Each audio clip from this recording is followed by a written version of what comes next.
परसों ही रिज़ल्ट आया था 12वीं बोर्ड का, राजस्थान बोर्ड का, और उसमें अपन ने देखे जिस तरह से कि खबरों में अलग अलग प्रतिभागियों ने किस तरह से कड़ी मेहनत करके इस बार जो है 12वीं के परिणाम में एक कह सकते हैं कि उत्कृष्टता है वो दिखाई है।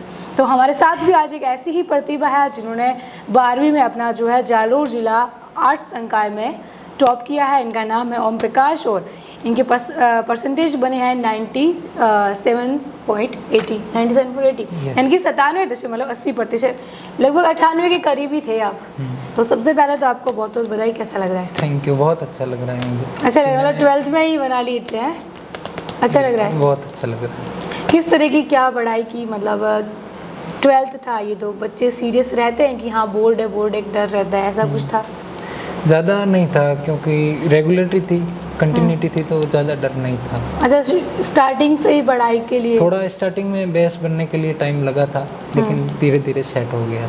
सेट हो गया। अच्छा, तो कहाँ से जो है, स्कूल का क्या नाम है, कौन से गांव से आपने स्कूल की? बता दें हम कि कोई बड़ी सिटी से इन्होंने अपनी स्कूलिंग नहीं की है, गांव के ही सरकारी स्कूल से ही इन्होंने टॉप किया है। स्कूल का नाम, गांव का नाम बताइए आप। मेरी स्कूल का नाम राजकीय उच्च माध्यमिक विद्यालय दाता है और मेरे गाँव का नाम दाता संचौक। तो सबसे बड़ी बात ये रहती है कि हमेशा एक माना जाता है कि काफ़ी टाइम से सरकारी स्कूलों को बहुत पिछड़ा हुआ माना जाता है, लेकिन आपने भी उस स्कूल से पढ़ाई की, थे मार्क्स भी लाए। क्या टीचर का सहयोग रहा या स्कूल में किस तरह का मैनेजमेंट? बहुत मैनेजमेंट शानदार था और शिक्षकों का जो भी योगदान है वो सबसे ज़्यादा रहा है। कई लोगों के मन में ये साइकोलॉजी फिट रहती है कि प्राइवेट स्कूल है बेस्ट है, वो है। मैं तो यही मानूंगा कि गवर्नमेंट स्कूल बहुत ही शानदार है। मेरे विद्यालय में, यहाँ तक कि सभी विद्यालय में देख लिया जाए तो सर्वोत्तम शिक्षा दी जाती है। कौन सी सब्जेक्ट जो है आर्ट्स में आपकी रही है? मेरी आर्ट्स में हिस्ट्री, ज्योग्राफी और हिंदी लिटरेचर, 2 हिंदी और इंग्लिश। तो मार्क्स सबसे ज़्यादा किसमें ज़्यादा ही आया है सब में से माने तो मतलब क्या 100 में से 100 भी आए हैं क्या? हाँ, 2 सब्जेक्ट में 100 में से 100 किसमें? ज्योग्राफी और हिंदी कंपलसरी। अच्छा, हिंदी कंपलसरी, ज्योग्राफी।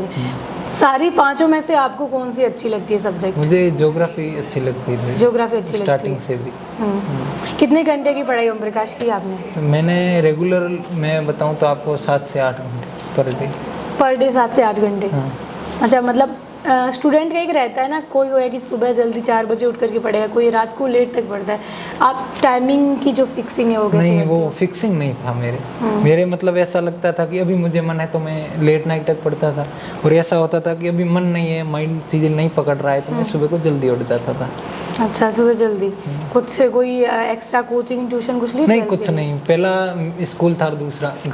अच्छा, स्कूल से घर। हाँ, कोई बच्चे लेते हैं ट्यूशन 10th 12th में? नहीं, ऐसा कुछ नहीं था। अच्छा, मतलब टीचर का सहयोग रहा है? बहुत ज़्यादा सहयोग रहा है। हमारे पीओ सर है, हमारे जो भी हैं गुरुजन, उन्होंने बहुत सपोर्ट किया, पर टाइम हमें मोटिवेट रखा था। इसी की बदौलत हुआ है।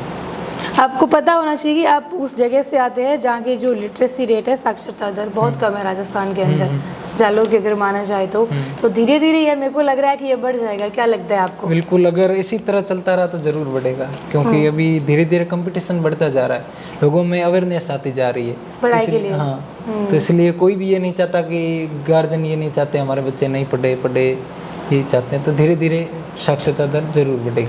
बिल्कुल। एक सवाल ये कि जिस तरह से 10th या 12th में स्टूडेंट होते हैं तो बहुत इस तरह के रहते हैं डरे सहमे कि पता नहीं रिजल्ट में क्या होगा, और जब कुछ जैसा वो चाहते, मान लो 1 मार्क्स भी इधर उधर, बच्चे बहुत स्ट्रेस में चले जाते हैं। कभी आपके साथ हुआ है ऐसा? नहीं, ऐसा नहीं हुआ। तो वो ऐसा क्यों होता है, मतलब स्टूडेंट के साथ? वो बच्चे ज़्यादा सीरियस ले लेते हैं, वो ये समझ लेते हैं कि जो हमारी बोर्ड है वो ही सब कुछ है, लेकिन ये तो एक स्कूली शिक्षा है, ये सब कुछ नहीं है ज़िंदगी में। अभी तो एक स्तर हमने क्रॉस किया है, एक नंबर के लिए इतना स्ट्रेस अच्छी बात नहीं है, वैसे मैंने नहीं लिया है अभी तक। क्योंकि हमने सुना था जब CBSE 10th का रिजल्ट आया था तो उसके 2 दिन बाद कोटा से खबर आई थी कि वहाँ पर एक स्टूडेंट ने सुसाइड कर लिया था, क्योंकि 10th में जो है उसके मार्क्स है वो अच्छे आए नहीं थे, और ऐसी खबर हम सुनते हैं। तो इन्होंने, ओम प्रकाश ने एक बात कही है कि ये आपका जीवन या सब कुछ नहीं होता, ये तो एक स्तर है जो आपको क्रॉस करना है ना। लेकिन वही है कि अनुशासन कितना ज़रूरी मानते हैं आप ज़िंदगी में, क्योंकि 12th तक तो स्टूडेंट सीख जाते हैं कितना डिसिप्लिन ज़रूरी है। बिल्कुल, मैं तो ये मानता हूँ कि जितनी ज़रूरी शिक्षा है उतना ज़रूरी अनुशासन है। इनका कॉम्बिनेशन होगा तो ही अच्छा रहेगा। अन्यथा हम किसी चीज़ को लेकर अनुशासित नहीं है तो फिर नहीं हो पाएगा। क्या और पढ़ाई के साथ साथ और क्या एक्टिविटी कुछ करते थे, क्योंकि स्टूडेंट मन होता है कुछ ना कुछ और चीज़ें, स्पोर्ट्स वगैरह? हाँ, वो जब भी इंटरवल होती थी या फ्री होते थे खेलते ज़रूर थे। और जो भी अदर एक्टिविटी स्कूल में सभी में कम्पिटिटिव सभी भाग लेते थे। पढ़ाई के साथ साथ भी सर्वांगीण विकास की अच्छा, ओर- सर्वांगीण विकास। देखिए 12th करी है अभी, लेकिन माइंड के अंदर सब कुछ सर्वांगीण विकास, सारी चीज़ें करना बहुत ज़रूरी है। क्योंकि होता है ना कि पढ़ाई पढ़ाई तो मेंटली डेवलपमेंट के लिए स्पोर्ट्स ऐसी चीज़ें एक्टिविटी होनी चाहिए जो फिजिकल एक्टिविटी है ना। अच्छा, मतलब मोबाइल फ़ोन को आज सहारा लेते हम देखते भी है, अब बच्चे भी लेते हैं, हम सब तो डिजिटल का दौर चल रहा है। 12th की पढ़ाई के दौरान मोबाइल फ़ोन का सहारा लिया था आपने पढ़ने के लिए? बिल्कुल, कई ऐसे थे जो डाउट आते थे। अभी करंट में मान लो रात को लेट नाइट तक पढ़ रहा हूँ, अभी मैं वो डाउट कहाँ से निकालूं? सर को तो कॉल नहीं कर सकता, तभी मैंने गूगल पर या जहाँ पर भी संभव हो सके मैंने वहाँ से क्लियर किए हैं। यानी कि मोबाइल का सहारा इसलिए यूज़ लिया है। हाँ, बाकी जो बुक्स है खुद की जो 12th की होती है वहीं पढ़ी है? हाँ, बस वही पढ़ी है। कोई अदर ऐसी किसी पब्लिकेशन की मैंने नहीं पढ़ी है, सिर्फ 12th NCERT एनसीईआरटी उन्हीं से क्लियर किया। बस उन्हीं से। क्या सोचते हैं जो टॉपर रहते हैं वो कि पूरा सिलेबस कवर किस तरह से स्ट्रेटजी बनाते हैं कि इतने तक ये सिलेबस इतना यूनिट कवर हो ही जानी चाहिए तभी मैं नंबर ले आऊँगा? किस तरह की स्ट्रेटजी रहती है माइंड में? इसका ये रहता है कि एक टास्क लेकर चलना पड़ता है। मैं भी मतलब जब भी पढ़ने बैठता था एक टास्क लेकर चलता था कि मुझे आज इतना कंप्लीट करना है। तो वो मैं जब तक कंप्लीट नहीं करता था तब तक नहीं रुकता था, वो पूरा कंप्लीट करके ही सोता था। यानी कि दृढ़ निश्चय है। हाँ। तो क्या मतलब अब आगे, वैसे तो लाइफ है ये, अपने जो एम्स होते हैं वो आगे जाके पता चलते हैं। अभी आपने 12th का एग्ज़ाम ही दिया, अभी आप रिलैक्स मोड में भी रह सकते हैं, लेकिन रहता है कि मतलब एम्स की मुझे तो यही करना है। मेरी अभी लक्ष्य सिविल सर्विसेज की है। अच्छा, सिविल सर्विस में। हाँ, इसलिए मैं अभी CUET UG की प्रिपरेशन कर रहा हूँ। उम्मीद है उसमें भी मुझे अच्छे परिणाम मिलेंगे। हालांकि तैयारी भी मैंने की है और मैं यही मानता हूँ कि कंटिन्यूटी रहनी ज़रूरी है। कई हम देखते हैं कि जो बहुत इंटेलिजेंट होते हैं लेकिन 12th के बाद वो पिछड़ जाते हैं, क्योंकि वो बीच में उनके गैप पड़ जाता है, वो कंटिन्यू नहीं रखते हैं। इसलिए मैं कंटिन्यूटी रखूँगा। तो 12th के बाद भी कंटिन्यूटी रख रहे हैं आप? हैं, क्या उम्र होगी अभी आपकी? अभी लगभग 80 अराउंड 18। अच्छा, 18 साल। तो भी सारी चीज़ें सोच रहे हैं कि जिस तरह से सर्वांगीण विकास, कंटिन्यूटी, कितना लाइफ में एग्जाम इतना मैटर नहीं करता, ये अच्छी बात है। कौन सिखाता है ये सारी बातें? कोई लाइफ में आपका इंस्पिरेशन कि मैं इन्हीं से प्रेरणा लेता हूँ? हाँ, हमारे स्कूल के गुरुजन हैं, फैमिली में भी है जो हर वक्त मोटिवेट रखते हैं। स्कूल में स्पेशली प्रिंसिपल सर हैं, वो एज इट इज़ मेरे लिए एक मोटिवेशन बूस्टर है। अच्छा, यानी कि आपके प्रिंसिपल सर आपकी प्रेरणा के स्रोत है? हाँ, बिल्कुल। हाँ बिल्कुल। तो क्या जो है अभी जयपुर के अंदर बच्चे इतनी कोचिंग्स है, इतनी सारी अलग अलग, कोई RS की तैयारी करता है, आपने भी कुछ ऐसे कि फिर कोचिंग करनी, या फिर किस UT के अंदर अच्छी कॉलेज मिल गई तो वहाँ रेगुलर पढ़ाई करनी है? पहले तो मैं सेल्फ स्टडी को प्राथमिकता दूंगा, जितना हो सके सेल्फ करने की कोशिश करूंगा। फिर भी अगर ऐसा लगता है कि नहीं हो पाएगा तो फिर कोई कोचिंग देखूंगा जो भी अच्छी रहेगी। यानी कि सेल्फ को पहले आप प्रायोरिटी पे रखते हैं? यानी कि सेल्फ जो स्टडी है, स्वाध्ययन बहुत ज़्यादा ज़रूरी है। और भी 12th की जो बुक्स है वो तो पढ़ी, कुछ अलग चीज़ें पढ़ने का शौक है या फिर कि अभी उसी पर ही हैं कि नहीं? कोई नॉवेल्स भी पढ़ता था मैं कभी कभार, जैसे एक कलेक्टर साहिबा थी डॉक्टर कैलाश जी की, वो भी मैंने 12th के दौरान पढ़ी थी, वो भी मुझे अच्छी लगी। वो तो यूँ था कि कभी कभार मन नहीं होता था कि आज नहीं पढ़ा जाएगा, एज इट इज़ मोटिवेशन के लिए मैं वो बुक भी पढ़ता था। यानी कि दूसरी किताबें ऐसे पढ़ लेते हो। तो ज्योग्राफी आपका फेवरेट सब्जेक्ट है और आगे सिविल सेवा, मतलब कलेक्टर बनने का सोचा हुआ है? हाँ, लक्ष्य वही है। वही है, अटल रहोगे उस पे ही है? बिल्कुल, ज़रूर। किस तरह से मतलब रहता है जब क्लास के अंदर आप पढ़ाई करते हो, फिर क्लास के और भी बच्चे होते हैं, कभी कभी हम देखते हैं कि क्लास में कुछ स्टूडेंट होते हैं उनको लाइक समझ में ही कम आता है और उन चीज़ों को गेन कर नहीं पाते क्योंकि किसी का तो IQ होता ही कम है। तो किस तरह का जो है क्लास में कभी मतलब एक कोऑर्डिनेशन बिठा के चलना चाहिए कि चलो मुझे सब आता है तो मैं उनको भी समझा दूँ? बिल्कुल ऐसा हाँ होता था। कभी कभार जैसे मेरे सहपाठी भी थे, उनके भी रहता था कि मुझे ये समझ नहीं आया, ये समझ नहीं आया, तो यथासंभव मैं भी प्रयास करता था कि समझा दूँ, और अगर समझ नहीं आता था तो मिलकर सर के पास जाते थे। हाँ।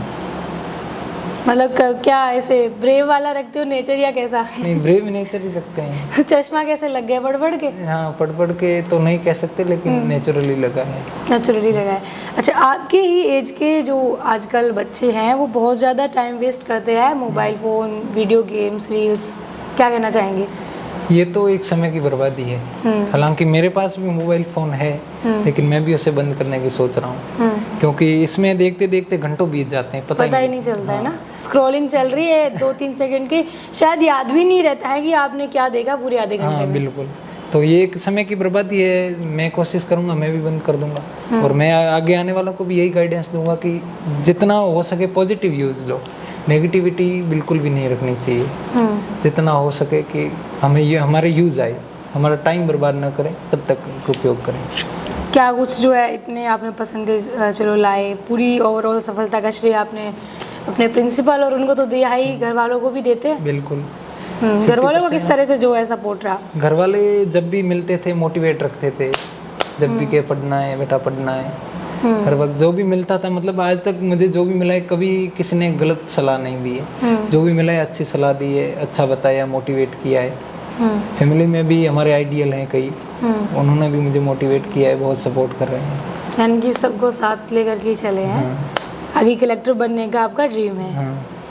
कितनी ज़रूरी मतलब एजुकेशन है अभी के समय में, अगर आप अपने इलाके को देखते हो तो, क्योंकि 18+ हैं आप, और मुझे लगता है कि जिस तरह से आपका माइंड का ग्रोथ हुआ है, आप काफ़ी चीज़ों की रखती है नॉलेज, तो किस तरह से लगता है अगर आप गांव से हो, जैसे आपने बताया, ग्रामीण क्षेत्र को देखें, हम शहरी को देखें, उसके बीच को देखें, क्या लगता है कि अब मतलब एजुकेशन अभी भी कितनी ज़रूरी है कि इसको और बूस्ट करो?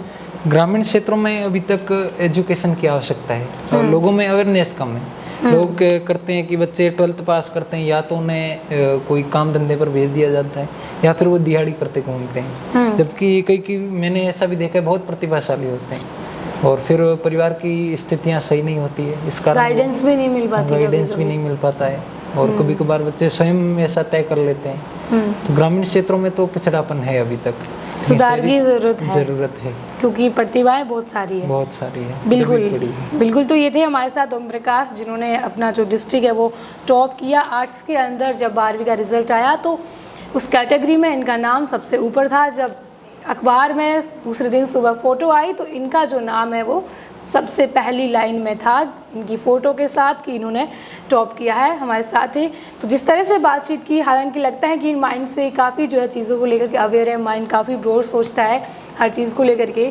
तो एक ही बात है, एक तो स्टूडेंट जो स्ट्रेस लेते हैं, एक स्टूडेंट जो अपना सोशल मीडिया या ऐसी चीज़ों में टाइम वेस्ट करते हैं, तो उनको ज़रूरत इस बात की है कि एग्ज़ाम में फ़ेल होने वाले, ये मत सोचो कि ये लास्ट एग्ज़ाम था और टाइम की बर्बादी हो रही है तुम्हारी, तो ये सोचो कि वक्त जो है वो कितना ज़रूरी है, और एक बार गए तो वापस आएगा नहीं। तो बहुत अच्छा लगा आपसे बात करके, और हम आपको शुभकामनाएं देते हैं आपके बहुत अच्छे उज्जवल भविष्य की।